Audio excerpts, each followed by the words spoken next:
kilala ako doon na nasa unahan kanina.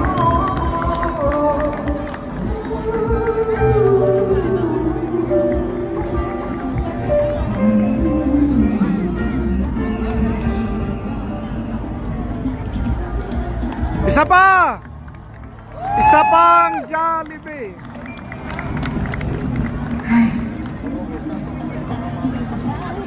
Maraming salamat. Napakainit pa rin ang inyong pagtanggap. May mga heart kahit papano. Mahirap kumanta. Grabe. Pero mas mahirap yung ginawa nyo ngayon. Na nagtrabaho kayo. Pero break naman, ano? Pero yung nagpaalam, magkakasama tayo dito ngayong gabi. Mahirap ang biyahe minsan, yung mga iba sa inyo, ang layo pa ng pinanggalingan. Tama! Sunrise kami! Para lang magkakasama tayo ngayon. Malayo! So, I really want to Tama thank si Yomi. each and every one of you. Tama si Mami. Dahil, alam kong hindi madali. Mamaya, promise, kakantahin ko yan. Promise, susubukan ko ang lahat. Kailangan ko ang tulong nyo. Parang akala ko matatago ko yung paus ko. Hindi pa talaga. Tago natin sa iba, huwag na natin ito i-tiktok.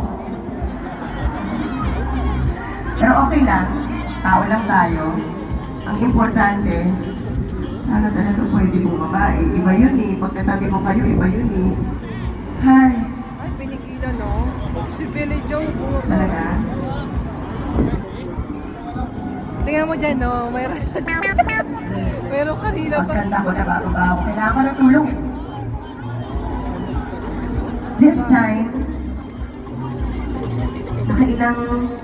nakailang buwan na rin ako, nakailang taon na rin ako ng pagiging kurado. Ito isang paborito kong manunulat at mga awit. As in, he's one of my favorites. Hindi lang po bilang manunulat mga awit, kundi po bilang isang tunay na kaibigan. I speak of no one else but Ogie Alcacid.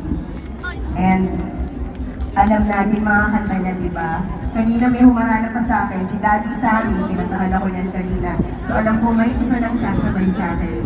But I'm sure dahil alam niyo to, kaya niyo akong sabayan. Di ba? Alright. Sana makanta ko ng maayos para sa inyo. Alright. Sana magustuhan niyo.